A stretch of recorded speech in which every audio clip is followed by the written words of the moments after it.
বাংলাদেশ, এই বর্ডারের সাইডে পাঠশালা গ্রাম, এ হচ্ছে বাংলাদেশ।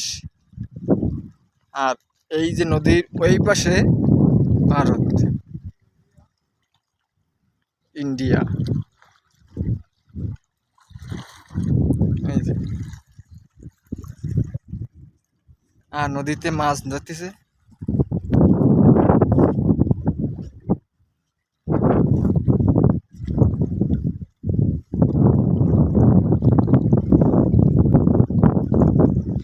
হাই, আপনারা কেমন আছেন? ভালো আছেন? আমরা আইছি বেড়াতে, পাঠশালা গেলাম। এ হচ্ছে ভারত আর এসে বাংলাদেশ টাওয়ার। চেষ্টা করবো দেখার জন্য আপনাকে সবাই।